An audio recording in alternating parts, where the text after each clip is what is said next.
of the series called the 70 Most Difficult Questions in Judaism. There may be more difficult questions, and if you have any, please write them down. Perhaps we'll talk about them some other time. But the list that I've compiled pretty much consists of very difficult questions that many of us perhaps have wondered as to the answer, some explanation. We began with questions like creation and evolution. We went on to dinosaurs, what happened to them. For those who have not heard it, Baruch Hashem, they are recorded.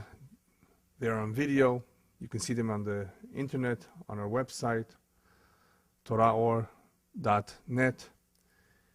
And B'ezrat Hashem, we will be continuing with the lectures. We will, B'ezrat Hashem, be going on to something else after Pesach, hopefully, unless we're by then in Israel. The question of tonight is about Amalek. And it is very apropos to speak about Amalek on Shushan Purim, the day after Purim. After all, Purim has something to do with Amalek. The question is, why doesn't HaKadosh Baruch Hu destroy Amalek, this evil power that is known to us as Amalek? He asks of us to do so. We are commanded to do so. But it is not just a question about why doesn't Hashem do it. There are really a lot more questions that we need to ask ourselves, that we need to understand in talking about this particular subject. I actually have a list of 10 questions pertaining to Amalek. First question is, why doesn't Hashem do it himself if they're so bad? Eliminate them. The next question, which many people have a difficult time understanding whenever they do read about this commandment, is why does this commandment appear to be so cruel? After all, it asks of us to exterminate, to kill men, women, and children. Now we know that God is compassionate, and the Jewish people are trained to be compassionate and to be kind and generous, and this one therefore stands out. Here we're asked to be cruel, to not have any pity. And then the Torah goes on to say, and don't forget the animals too. What a waste. Animals? What did they do? Anything? I mean, did they do anything wrong? I mean, so why the animals? Why are there two commandments? Remember and don't forget. Zachor ve'al tishkach. Another question is, well, if we have this commandment of eliminating Amalek, how are we supposed to identify who he is? He doesn't wear a badge, I'm an Amaleki. Right? So how are we supposed to know who he is? We're told Amalek hates us very, very much. So the question is, where does that hatred that he has come from? Another question is, when does Amalek have power over us? When does he control us? Another question is, how are we supposed to defeat Amalek, practically speaking? Why isn't Hashem's chair complete, intact, until Amalek will be finally destroyed? That's what Hashem himself says. My chair, the chair of justice, the chair on which Hashem Kavyachol sits on, is not intact until the day will come when Hashem eliminates Amalek. And the last question is, what will happen in the very, very end to Amalek? Will he be eliminated? How will this happen? When will it happen? In order to properly understand this topic, we have to delve a little bit into the Kabbalah. We have to go back to the beginning of creation.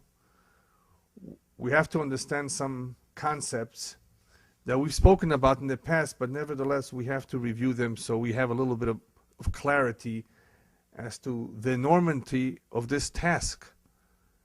It's not an easy task, the task of destroying Amalek.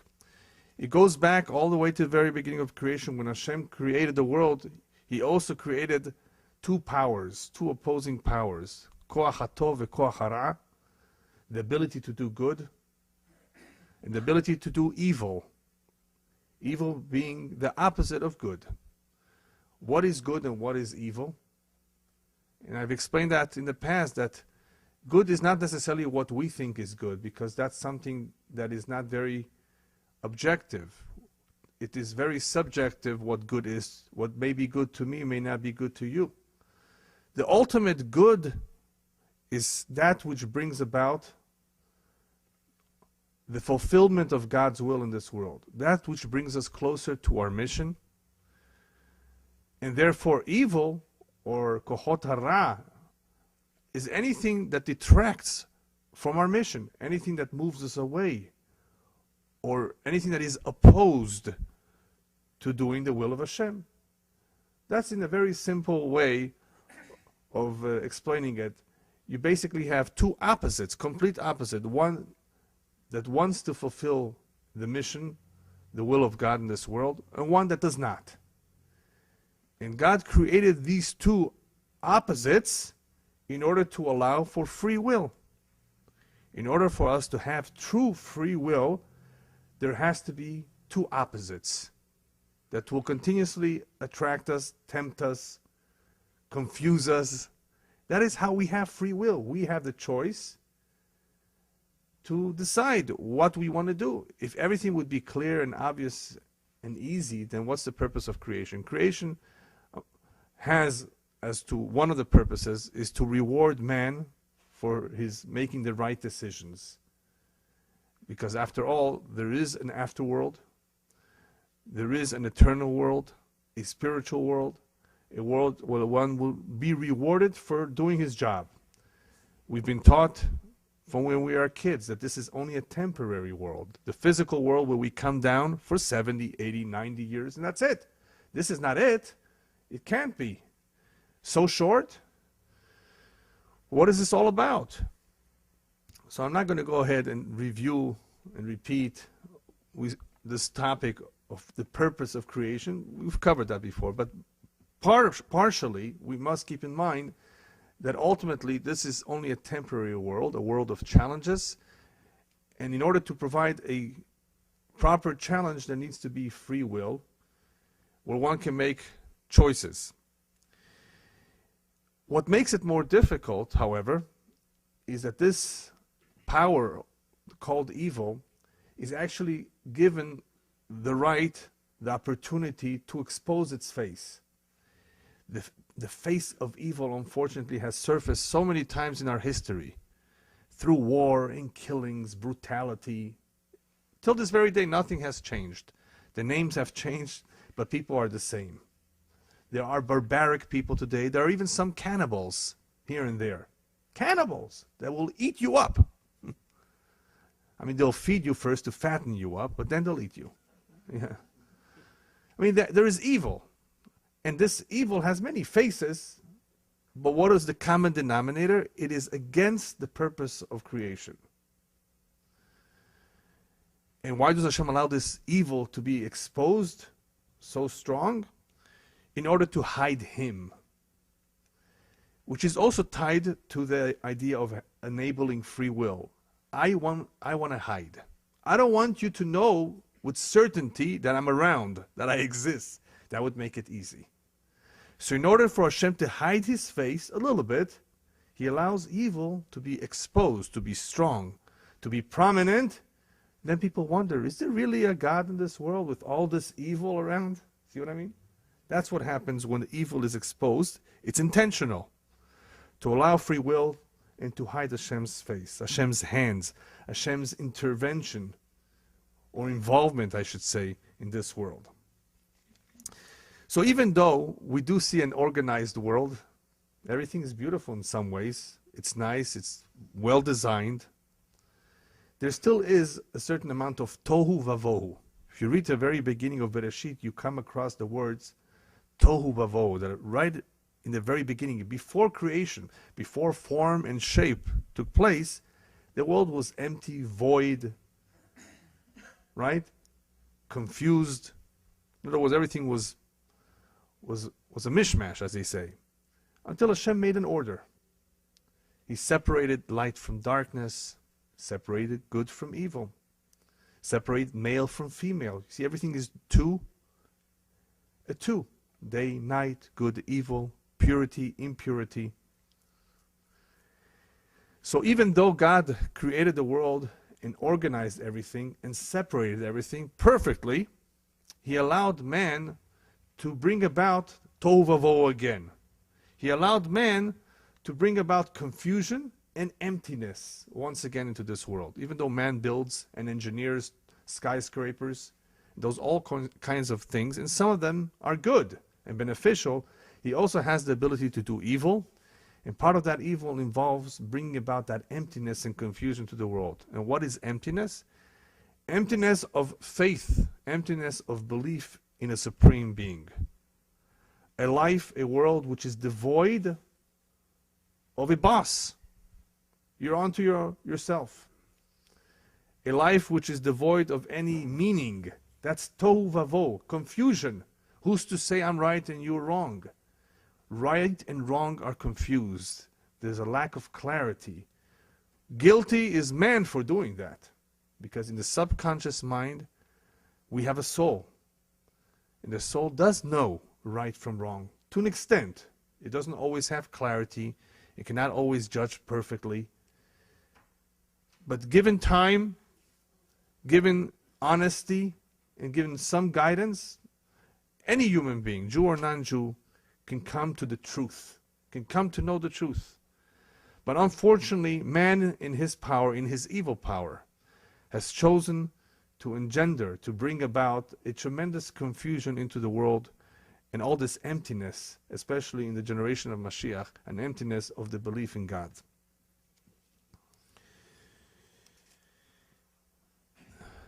In the very, very beginning, Adam Harishon, the first man, already made the first mistake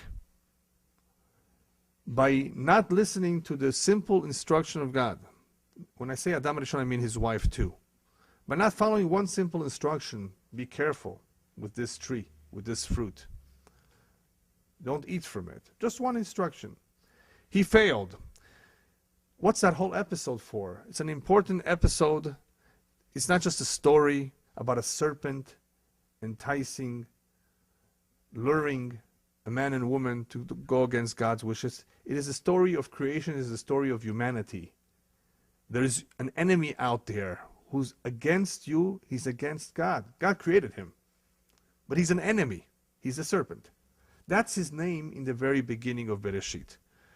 Who is he really? He is the Yetzer Hara. He's the Satan. He's the Malach HaMavet, the angel of death. He has various names depending on his job. And that's his job, basically, to lure you away from your mission. And Adam Harishon made a mistake which many people make today. It's not only his, on a regular basis, to go after his evil inclination. And as a result of that, however, he messed everything up.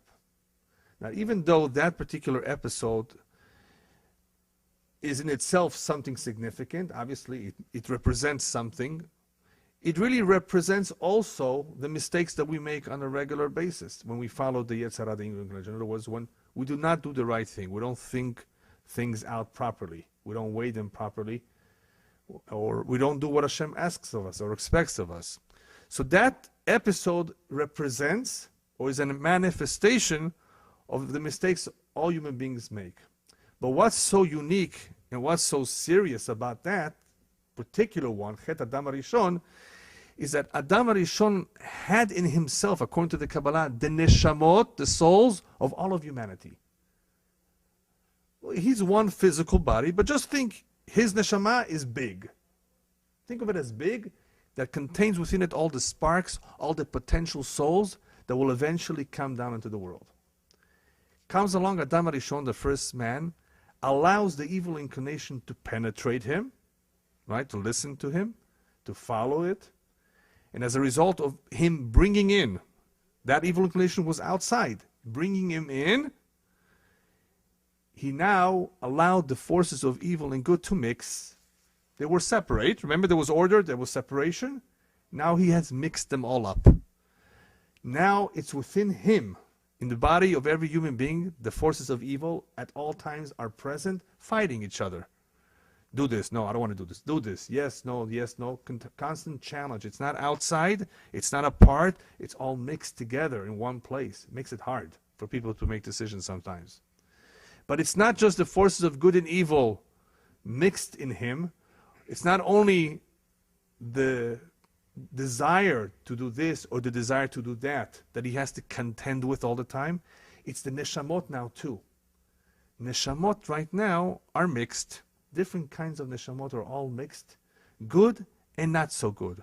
Now you may wonder for a moment, how could there be not so good neshamot? Souls, we've spoken about this too. That there's some souls that are more divine and some less divine. Look at a soul as a spark. We all have a human spirit that makes our heart pump blood and the like. But when we talk about the soul, we talk about the divine soul that every human being has. Some are more divine than others. That's the way it was made from the very beginning. Also, to allow for free will, we have to have a little bit of good and bad. So now Adam HaRishon has all the good and bad mixed together. He has allowed it to be all mixed up. And now we have a problem. Well, we have a problem because if it's all mixed up, what's man going to do? How's man going to know to do the right thing? Rabbis even tell us that if we look at it statistically, take a baby born into this world, statistics, use math. What are his chances of being good or bad? The rabbis tell us his chances of being bad are greater than being good. Incredible. Look at the odds against him. The odds are against him. It takes, therefore, some tool to guide him to stay out of trouble. Man needs to have a good upbringing, a good education, good friends, healthy environment. Otherwise, his chances are not very, very good. Hashem, of course, has a mission for humanity. What's the mission? You, human beings, have to rectify this world. I organized it. I want you to strengthen the good over the bad. If you will achieve that, to strengthen the powers of good over evil, you will rectify the world. The only one who's capable of doing this job right is one whose neshama, whose soul is more divine, has more of a concentration of good than evil. If that soul tends to be more evil, he will fail. So Hashem right now has to pick a soul and allow that soul to be the one who will hopefully fulfill this mission. All of humanity as a whole, even though it is incumbent on them to be good and not to be evil, we all have free will, nevertheless, Hashem needs a people, a soul, that will carry out this mission to rectify the world. But all the souls, the good and the bad, are mixed in one place. So how do we do it? It's called the filtering process. If you look at the history of the first generations in the Torah, you will find that the Torah is not given right away. There are no Jewish people in the very beginning. We have a whole bunch of people that eventually disappeared from the flood. Eventually there's only one family left, Noach. And even Noach doesn't get the Torah, neither does Avraham Avinu or Yitzchak or Yaakov. Righteous people. No, they don't get the Torah. The Torah eventually will be given, and it will provide a blueprint, a guide, a map to the Jewish people, to a nation, to tell them what to do, how to rectify this world, fix it, clean it up. Give the koach of the tov, give the powers of good, more power over the powers of evil. And you can only do that, you can achieve that through the Torah, through the fulfillment of mitzvot. So Hashem has to filter out from all this mixture of good and evil on the level of the soul. He has to filter out the evil. So he starts removing, generation by generation, a little bit of the evil. Let's begin with Avraham Avinu. Of all of Terach's kids, Terach, the father of Abraham, only Abraham was a real believer, 100%. Discovered Hashem, discovered God, right? Eventually taught it to other people. The entire his life was devoted to acts of goodness. Great. Is Abraham purified, completely filtered? No. He has a few kids. He has a Ishmael. Ishmael is not the best candidate. Yitzhak is much better, right? We all agree? Is Yitzhak ready to receive the Torah? Yitzhak is almost like an angel. Offers himself to be sacrificed. No. Yitzhak and Rivka eventually get married. They also have some psolet. Let's use the Hebrew word here. Something unrefined in them yet, called Esav, Rivka, Yitzhak. Righteous two individuals, tzaddikim. Nobody has any doubts about how righteous they are. Nevertheless, they still have some psolet, some impurities in them. And those impurities are removed in the name of Esav. Finally, Yaakov arrives at the scene. Yaakov is much purer. Yaakov symbolizes in the Kabbalah Amud Ha'emet, because he's truth. Yaakov is not ready. He has 12 children.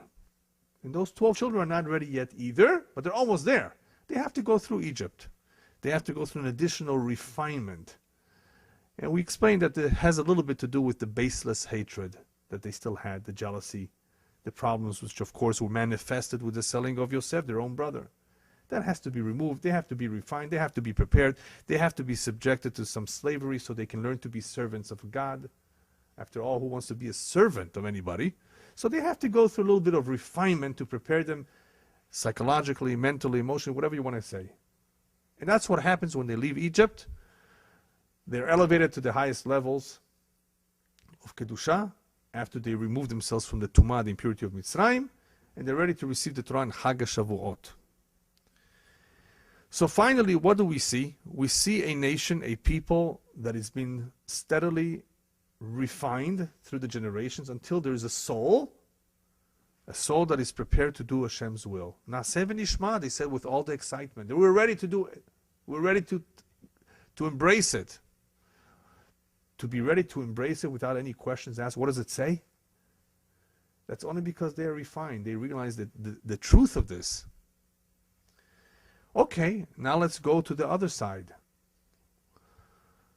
The powers of evil. As we're filtering all this good, there's some psolet coming out. There's some unrefined souls coming out. And they're being concentrated too. The Jews are receiving a concentrated dose of divine souls. And there's someone out there who's receiving a concentrated dose of unrefined souls.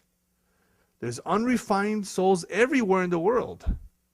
But there's one area that is concentrated completely. Ra, evil at its highest form. Who's that? Amalek. And who's Amalek? He's the grandson of Esav, which comes from Yitzchak too. People don't realize, I tell them, Amalek is descendant from Yitzchak. He says, what? Yeah. They come. He's a Semite too, from Yitzchak.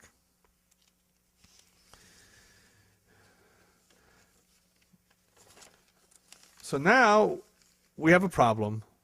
We have a concentration of evil out there, and we have a concentration of good. And guess what? Amalek will therefore become the arch enemy of the Jews. Just like we have our Torah that tells us what to do, they have their own Torah. What's their Torah? The Torah is to oppose our Torah. It's to go against everything that we are for. It's evil. Remember, it's evil concentrated. It doesn't therefore tolerate, doesn't feel comfortable in the presence of good.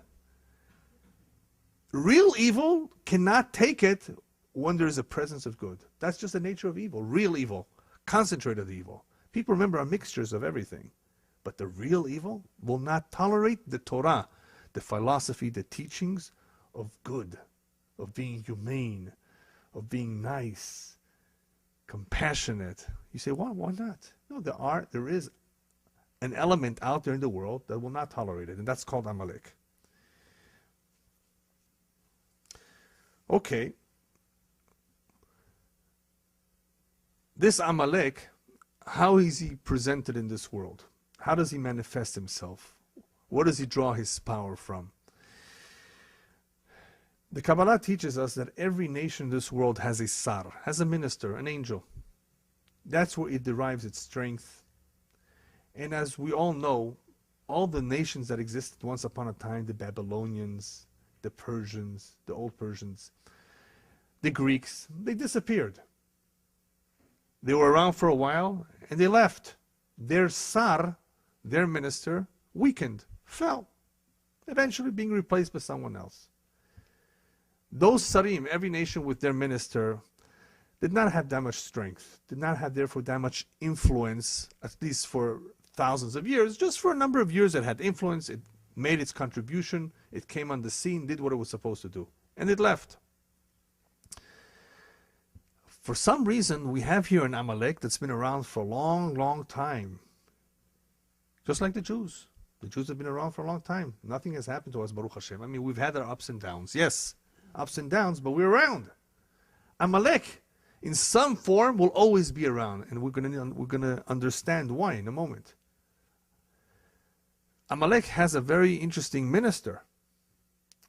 It's the Sam himself. It's the Yetzirah himself. It's the Sitra Hara himself. It's the Malach HaMavet, the Satan himself. They have, this power has the most powerful minister of all. Besides, of course, the minister of the Jews. Tremendous koach, tremendous power. But that's not enough to allow him to last so long. You know what the problem is? This minister, this Tsar, you know what he eats for dinner? What gives him power? What fuels him? Acts of evil. Acts of evil that are perpetrated in this world give him power. And he becomes bigger and bigger and bigger and stronger, and he's lasting forever, almost forever. Because that's the way he operates. He depends on this fuel called evil. And if you have this fuel around, he will continue to be around.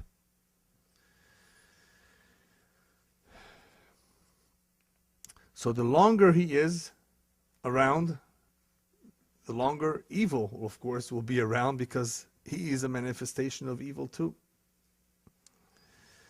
So why doesn't Hashem destroy it? Right? That's one of our questions. All this evil. Well, why should Hashem destroy him if the one who's giving him all this power is man himself? Man is the one who's giving him this power, allowing him to continue to exist. It is man's job, therefore, to destroy him. But which man's job? Mostly the Jewish people.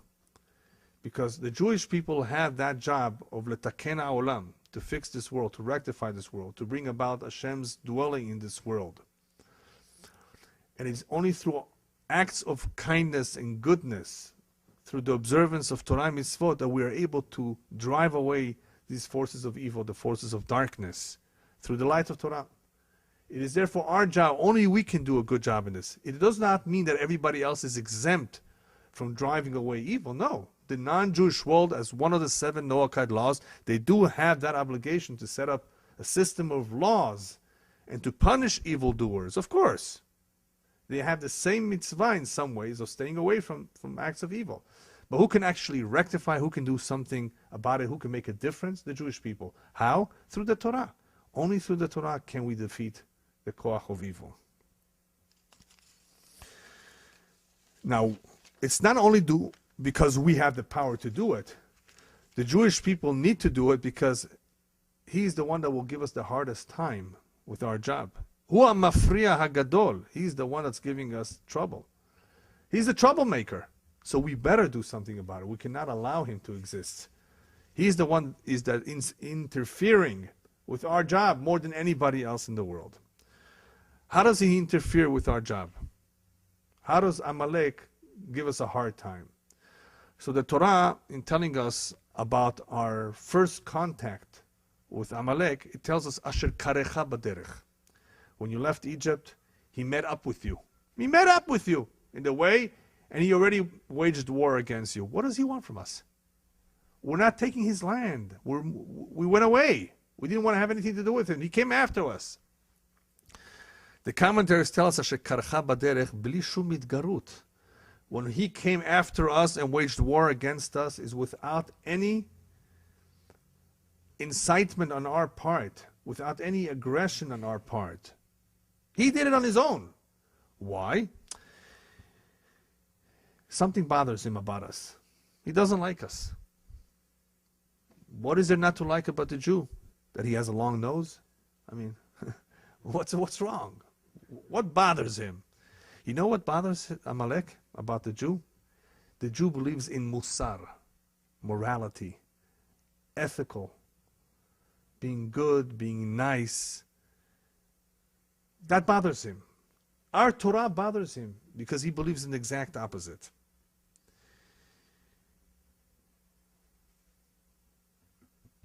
Anyone who read Mein Kampf from Hitler will find something interesting.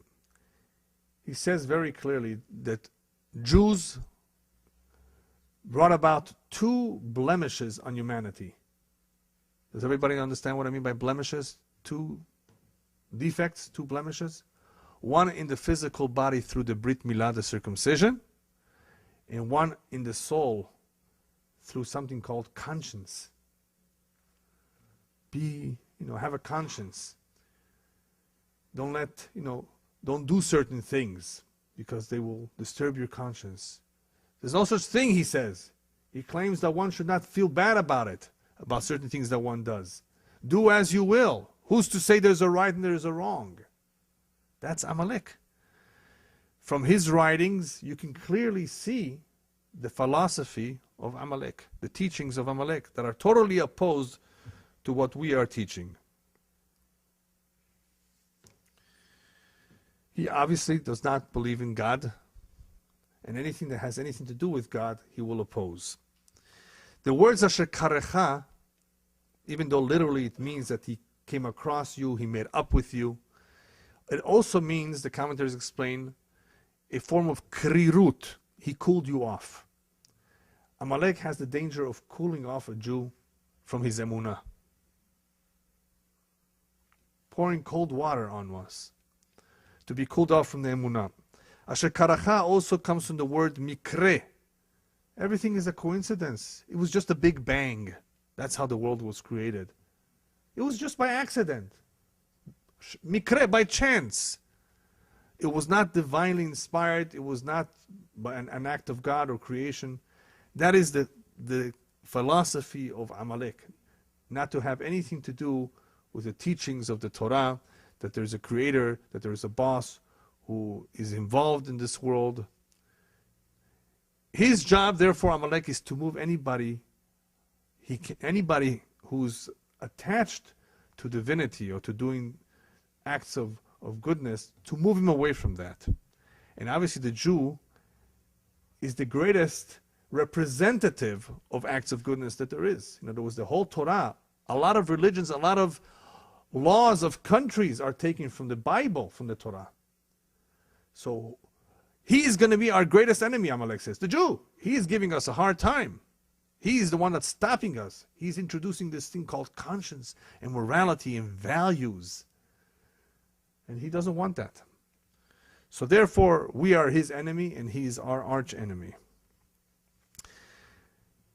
He's very dangerous to the Jew, not just to the world, because his approach when it comes to emunah, to faith, is to cast doubt in anything. Amalek's approach, his tactic, is to cast doubt, to ask all kinds of questions and intentionally cast doubt. One way that he does it also is through letzanut, umitlotzetz. He makes a mockery of everything. That's another way he does it. Makes fun. Now the reason I'm emphasizing this is you have to realize something. You may find an individual out there in the street who doesn't appear to be your enemy, per se. He doesn't hate Jews. But he makes fun of Torah. He mocks what the Torah writes. That is a form of Amaleki. That is at least the midah, the characteristic of Amaleki. He doesn't have to be biologically Amaleki to believe what Amalek believes. So therefore, all of that approach, that attitude, that philosophy is dangerous to the Jew because of what it does, to cool us off. So how do you fight it? Well, remember something. When you're dealing with somebody who makes fun, a mocker, common sense will not be able to defeat him.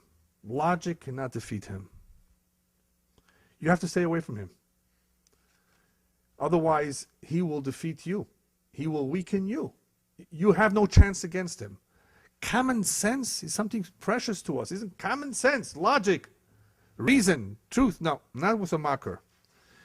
You will not be able to win. Amalek has another face that is not very known unless you go back and read about Esav, the grandfather himself. What's the third face? The grandfather had the face of a Bal Ta'ava. He loved food. He had desires. He coveted.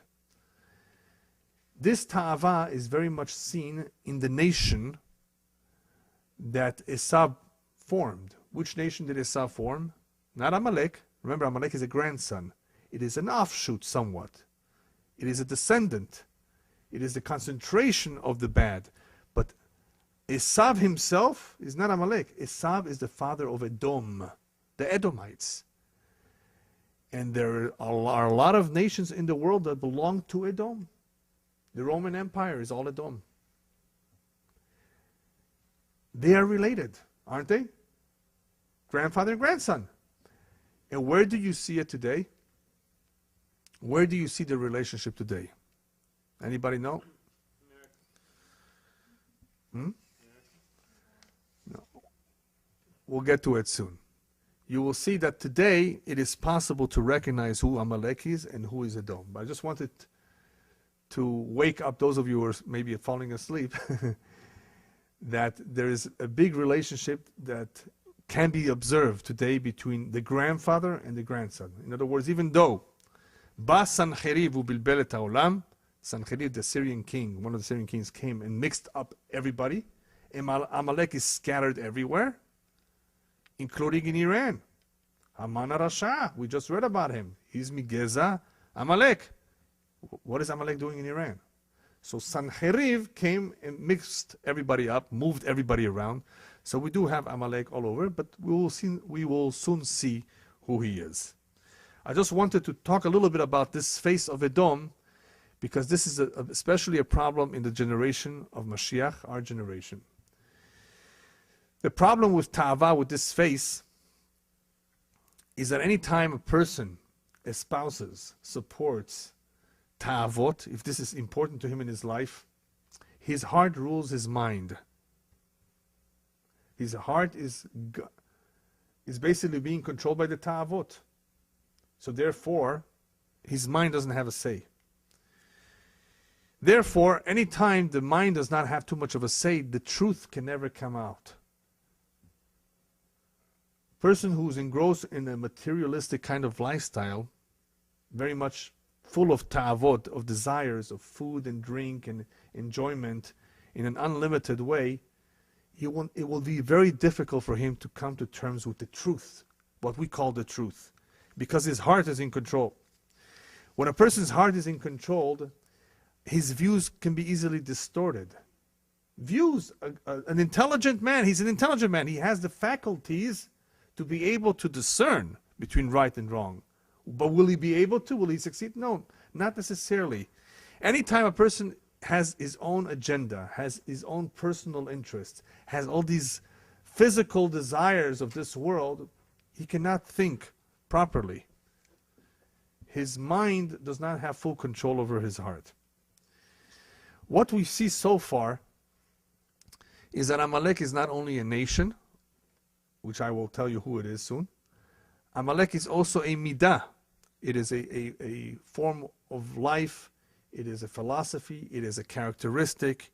It is something that it can exist even amongst Jews. Certain characteristics that really belong to Amalek. Therefore, the Jew, in being instructed to eradicate this Amalek, is being instructed to eradicate this from himself too. To eliminate any vestige, any characteristic that really does not belong to him, that it really is a form of evil, that is Amaleki nature. How does he do that? Only through the Torah mitzvot. Only by fulfillment of mitzvot, by studying the Torah, can he drive away these midot. Okay, now that we know how bad Amalek is, what he stands for, what he's trying to promote, Now we've really come to one of the biggest questions of tonight. Why be so cruel to him? Get rid of all of him, men, women, and children. Ugh. Some people accuse us of being those who believe in genocide, chas v'shalom. And that's what this is calling for, right? Being so cruel, sadistic. Let me share with you a story, a true story, that happened, I would say, over 100 years ago. In a small village in Europe, on a very cold winter night, there was a woman who was about to give birth. She was very ill. I think she had high temperature. And she was close to death. I mean, it was a very precarious situation. She had not too much help. And somebody, of course, ran to get a doctor. The doctor finally arrived, even though it was very, very difficult. He struggled until he came. It was cold, snowing. He finally arrived in the home and delivered the baby boy. After he delivered the baby, he cut it up in pieces.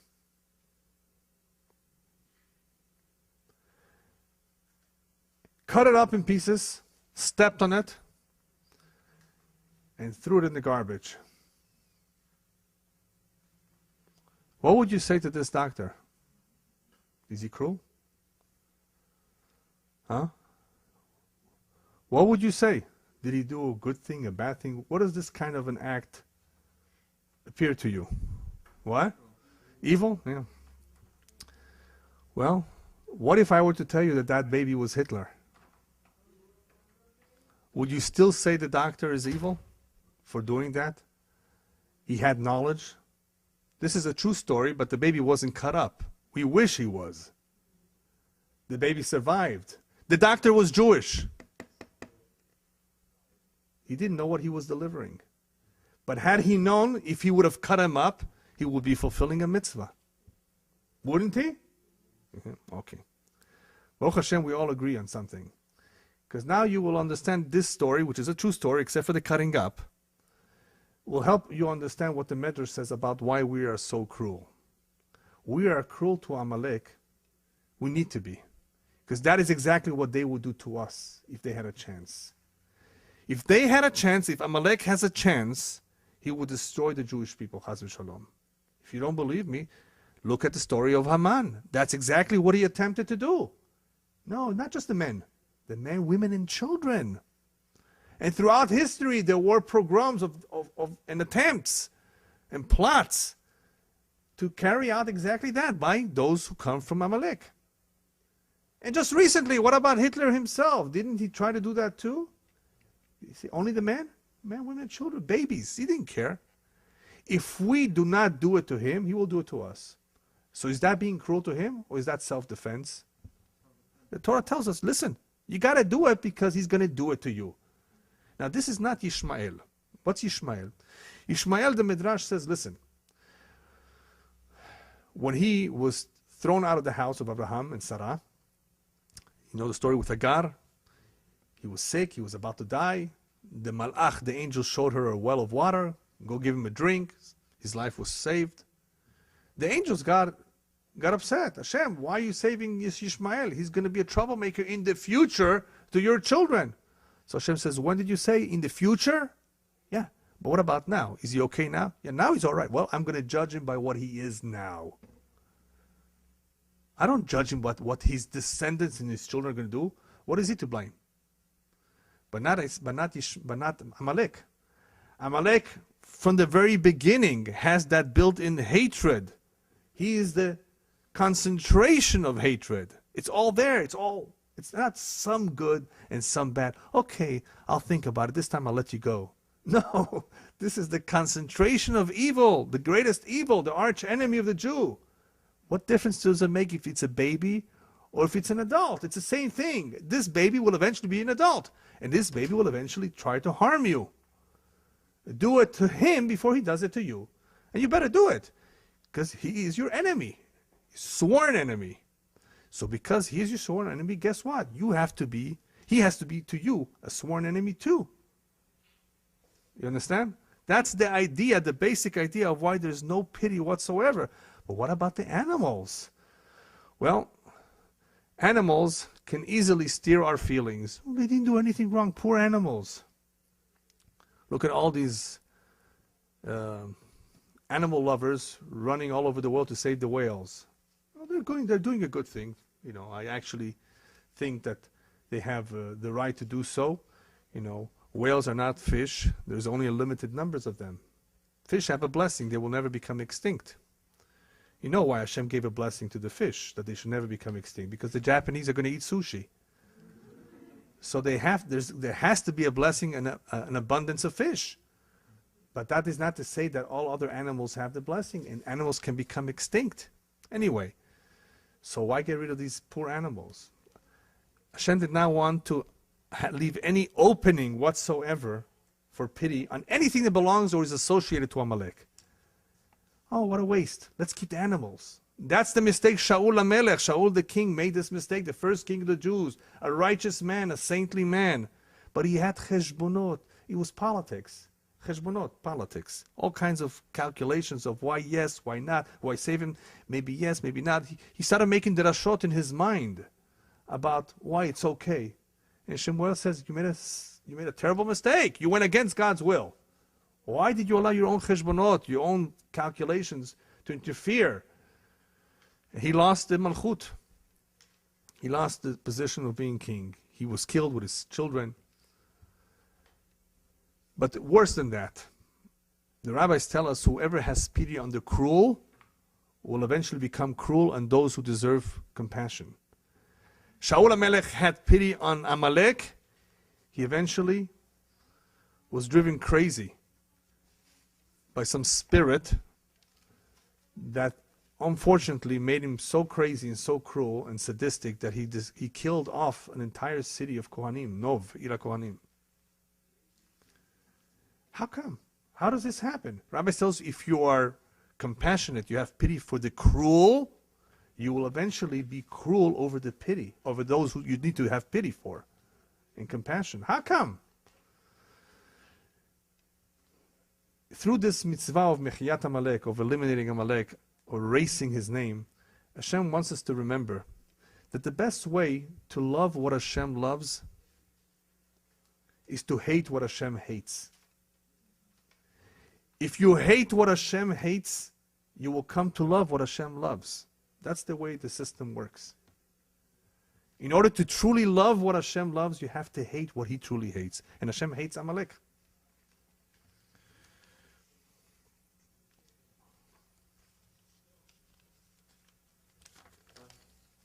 Yes.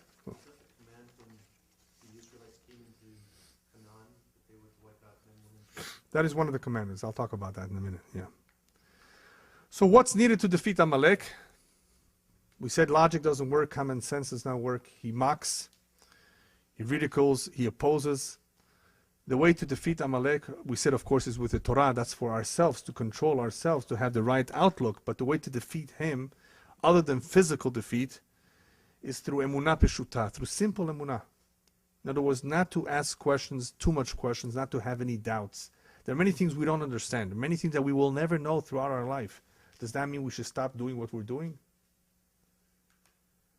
A Jew, in order to survive as a Jew spiritually, needs to have emunah peshuta, simple emunah. I believe in God because I know this is good for me. I know He exists. I don't understand everything, but I know it's for my own benefit. He created the world. He gave me this formula, this lifestyle. Any Jew that used philosophy and logic to try to explain Judaism did not withstand the pressures of the Inquisition. Rabbis tell us that during the Inquisition there were many great learned people. They are the ones who succumbed to the pressure. Many of them, not all of them, many of them succumbed to the pressures of the Inquisition. They couldn't take the torture. They couldn't take the pressures. because their emunah was logical, was common sense, and that did not help them. The pressure overrode their that kind of emunah. The emunah, in order for it to survive, it has to be pure, it has to be simple. Of course, you're supposed to understand as much as possible and use common sense to understand the mitzvot. But you have to be very, very careful. That which we don't understand, we accept anyway. Otherwise, during times of pressure, people can break if their emunah is not a simple, pure emunah. Therefore, when it comes to arguing with Amalek, be very, very careful. Don't argue with him. You're not going to win the argument. Remember, he's your arch enemy. He represents evil. You have to either eliminate him, otherwise he will eliminate you. And when I say he will eliminate you, it doesn't have to happen physically. There are a lot of Jews who, I'd rather not use the word eliminated, but have been totally assimilated to the Amalek type of lifestyle, that they're almost gone. So if you don't defeat him, if you don't wage war against him, you don't remind yourself of that, of what he represents, you chas v'shalom have the chance of being assimilated. Therefore, since assimilation is part of learning from the ways of Amalek, the Torah tells us Zachor ve'al tishkach. Two things. Not only do you have to destroy him whenever you can, you may not always have the chance to destroy him physically, wage war against him. You're not always in control. You live in the galut, in the diaspora. Can you do it? Okay, this is an Amalek. I'm going to get rid of him. You're going to go to jail. You can't do it. So how do you do it? Zachor ve'al tishkach. There are times that the way to eliminate him is to remind yourself. Remind yourself in two ways. By saying it, Zachor, verbally. Talk about it, read about it. This will remind you, and lo lishkoach, not to forget. What does lo lishkoach mean? What's the difference between not forgetting and saying it? There's a lot of people who come to terms with certain situation. Okay, it's not the same as it was 1,000 years ago. The Romans are no longer around. This is not Germany. This is not Poland of back then. This is not the same Russian. This is not the same Egyptians, right? There are people who will always look back and say, well, let's just make peace with them. Let's befriend them. They're more civilized today, right? Haven't you heard these things? No. Torah says, no. Al tishkach, don't come to terms with, don't let your heart be appeased and complacent, actually, I should say, with Amalek. It's a force that is going to be around forever. They're always going to be around. You can't say they have changed their colors. They haven't changed their colors. Man forgets very easily. Man is very forgetful. Rabbis tell us, you know why mourning over one's parent only lasts for 12 months? Because a dead, deceased person, it could have been your own parent. After 12 months, you haven't completely forgotten, but the pain is dissipated after 12 months. So only mourning for 12 months. Man forgets, God does not forget. We forget, we don't realize what they perpetrated against us throughout history. We're lucky we have some videos and pictures from the Holocaust. That's recent. There was already the technology to record, and they themselves recorded it for us. They themselves recorded it for us. But do we have pictures of what the Romans did? Of what Chmielnicki Machshemo did in the year 1648 and 1649 in the Ukraine and in Poland? What about the Crusades? On two occasions, what they did when they overran many Jewish communities on their way to Israel throughout Europe. The slaughters of the Inquisition. Do we have pictures of that? No, people forget. Unfortunately, people forget. And that forgetfulness, unfortunately, is also part of Amalek. It's engendered by Amalek because we said before in the very beginning, Amalek cools us off. And the way he cools us off is he cools off our enthusiasm to do the service of Hashem. And it's therefore very, very important not to show apathy or indifference towards this danger that it always exists. Because chas v'shalom, if a Jew is cooled off from his connection to Hashem, he's being defeated by Amalek. In other words, not only is he not doing the job of defeating Amalek, he's being defeated by Amalek. And that is what the Torah reminds us.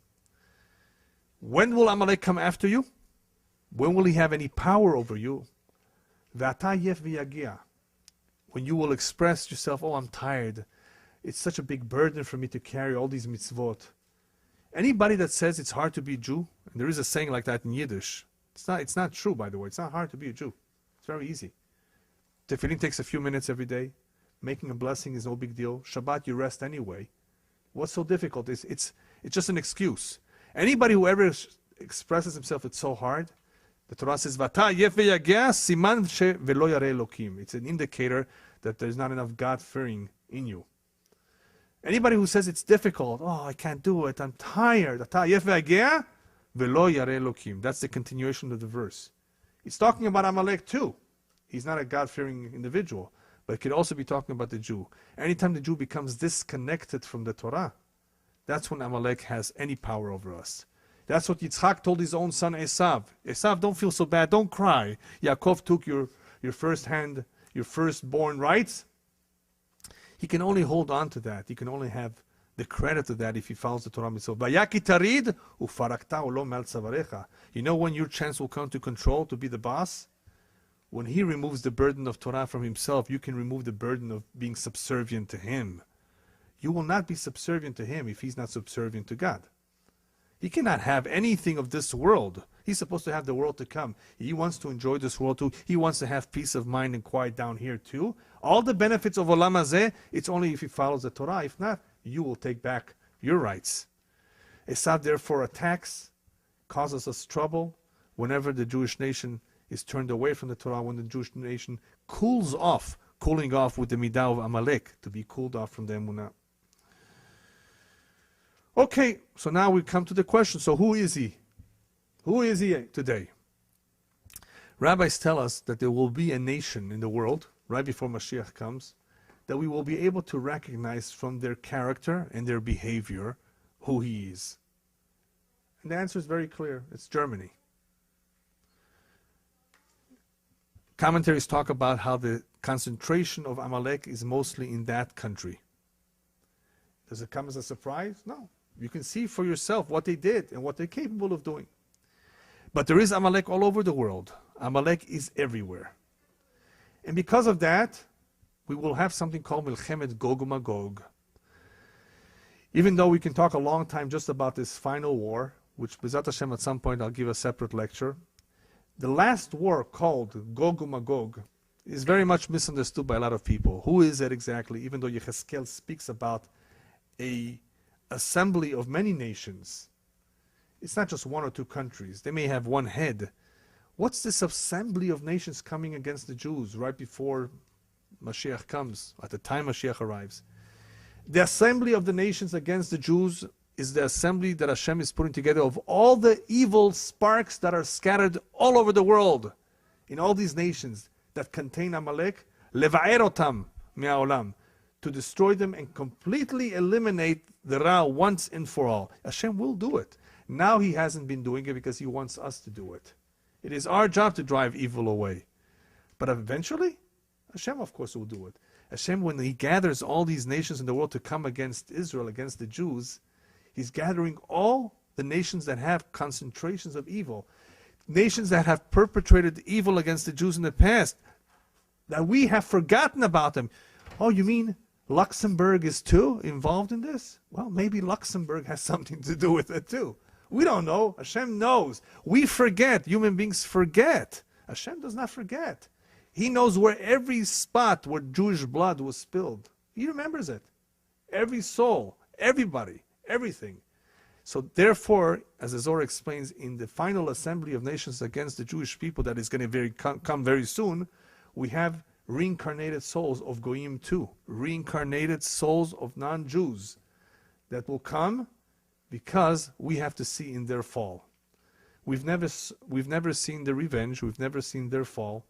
People have just died, disappeared, went away. Hashem says, no, they're not forgotten. You're going to see it. I'm going to bring them all together.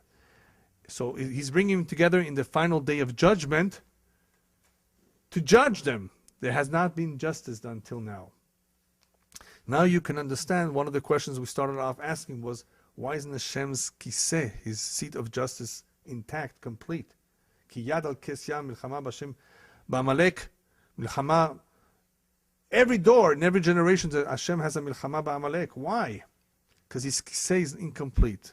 Incomplete meaning that all these years we have rampant violence, evil.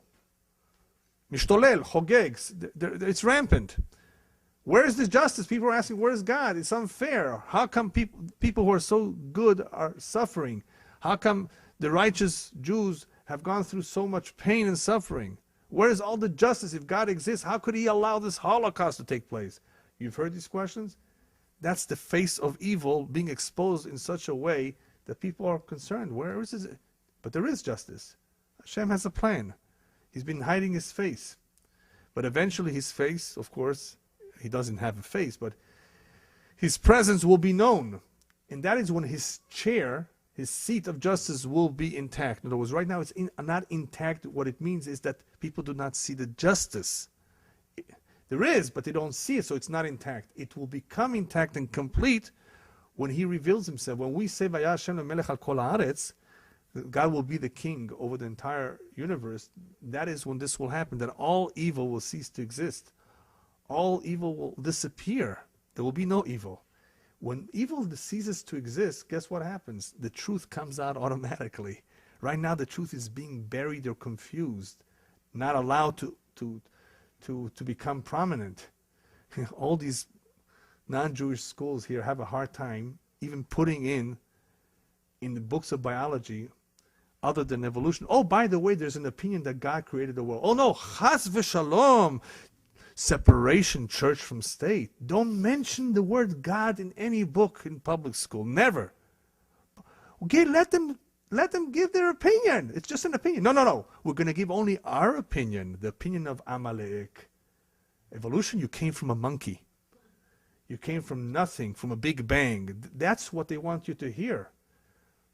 When, of course, all the powers of evil cease to exist, then the truth will become obvious. What's the difference between Edom and Amalek? We spoke about Edom being the grandfather of Amalek. Amalek is Germany, so who's Edom? Edom includes most of Europe. It includes the United States of America. It's the Roman Empire that was never destroyed. How do we see it? Look at World War II especially. Edom is Italy. That was the seat of the Roman Empire. And who was the friend of Germany? The best friend of Germany was Italy. Isn't that funny? Italians and Germans should be friends. What does pizza have to do with Volkswagen? Right? What does Italy have to do with Germany? If you think about it, they're very opposites. The Germans are yekes, cold. When it comes to being nice and friendly, the Italians are very, very different. Warm-blooded, completely different. What does an Italian have to do with a German? If you tell me Austria, you tell me France, I can still understand. I can better understand England being a friend of Germany than Italy. But for those of you who don't understand that Italy is the seat of the Roman Empire of Edom, even though Edom is scattered, many other nations today that speak Latin languages, that have something of the Roman Empire, including America, they are first. So Edom is everywhere, and the United States of America is also part of Edom.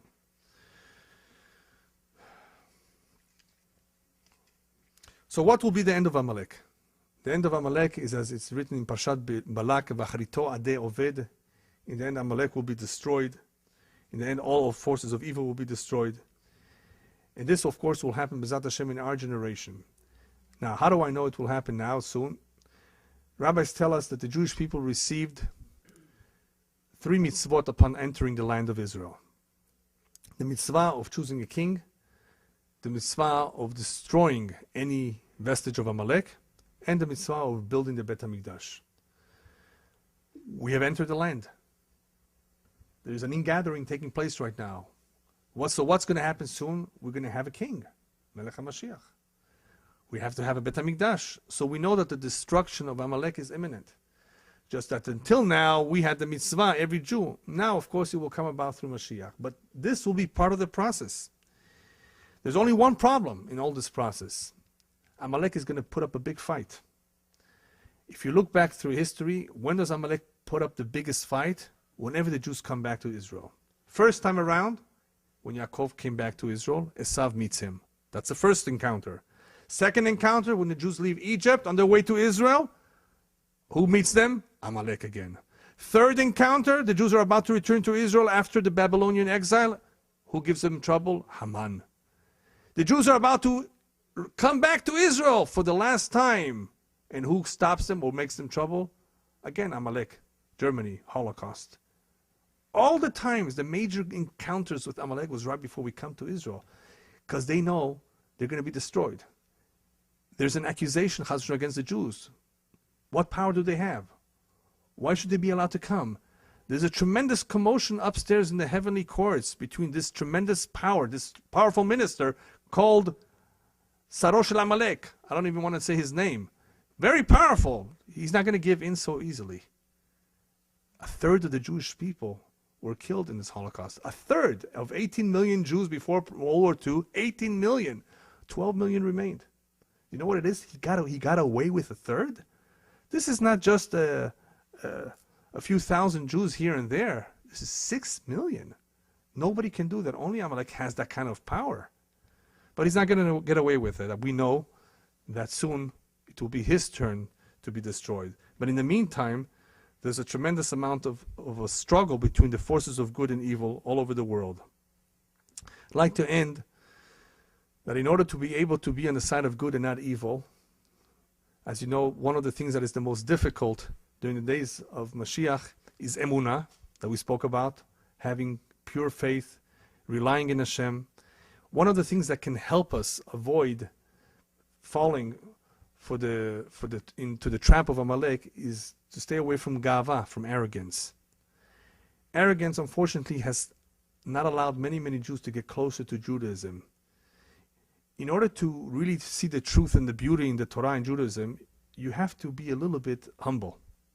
Wait a minute, this made so much sense to my forefathers. They were willing to give their lives. Doesn't it deserve a fair chance to be examined? What's holding people back is either they're very arrogant, they think that they're smarter than their forefathers, and they consider their forefathers primitives, or they have the midot of Amalek that we said before. They have the ta'ava. They have the desires, the pleasures that they want to enjoy from this world. Anybody who's already assimilated into the lifestyle of Amalek is going to have a hard time. But if he's humble, at least if he's humble, he has a better chance. He's going to say to himself, wait a minute, I'm not smarter necessarily than they were. There were a lot of great giants, rabbis who were so smart, who knew everything. They deserve a chance too. So a person who's humble has a chance to do teshuvah. A person who's arrogant will not have an easy chance. And that is why it's not surprising that one of the things that Hashem brings about before Mashiach comes is the collapse of the economy. The collapse of the economy is because money has made people arrogant. Money is a source of ta'avot, of desires and pleasures. All of that is the koach of Amalek. And Hashem is about to destroy that koach, and he begins with the money, that golden calf that unfortunately many Jews have worshipped, or many Jews at least were misled by. That assimilation that has occurred now has cooled a lot of Jews' emunah, faith in him, because they're too busy making money. Money, I need a home, I need a latest car. All this is Amalek. And unfortunately, many Jews got caught up in this. So Hashem says, listen, I'm about to destroy all of that. And he begins with money. So it's important to be very, very careful these days with having the right emunah, the right approach, the right attitude. Not the attitude of Amalek, but the simple and pure attitude of doing what is good and right in the eyes of Hashem. And I'd like to end to remind every one of us that Amalek, remember, is not only a nation, it's a midah. It's a characteristic that everyone can, Chas v'shalom, possess. And it's incumbent upon every one of us to eliminate that, to work on ourselves, to refine our character, that there's no Amalek left. Because everyone, every human being, not just Jews, every human being has some concentration of goodness in him. And it is up to him to reveal that goodness, but through acts of goodness and kindness. When we reveal the good in us, when we do acts of kindness in the world, then that itself, B'ezrat Hashem, will give the power to the forces of goodness to defeat the forces of evil and darkness. B'ezrat Hashem, through an increase in acts of goodness, in acts of brotherliness and unity, in being kind to one another, we will be able to increase that power of goodness in the entire world. and also have the merit of seeing a Kadosh Baruch Hu destroying or vanquishing all the forces of evil from the face of the earth. Be'ezat Hashem, I have a strong feeling that the time has finally arrived. This is not 1920, 1930, 1940, 1950. This is not year 2000. We're 2009. We've become very, very close to this moment. We're living through very, very turbulent times. And those who will survive, Be'ezat Hashem, will be those who have strong emunah and clarity that HaKadosh Baruch Hu is the boss. And soon, that clarity will reach the entire world, and Hashem, Be'ezat Hashem, will be a king. Vaya Hashem lemelech al kol haaretz, vayom hahu yeh Hashem echad, u'shmo echad. Amen.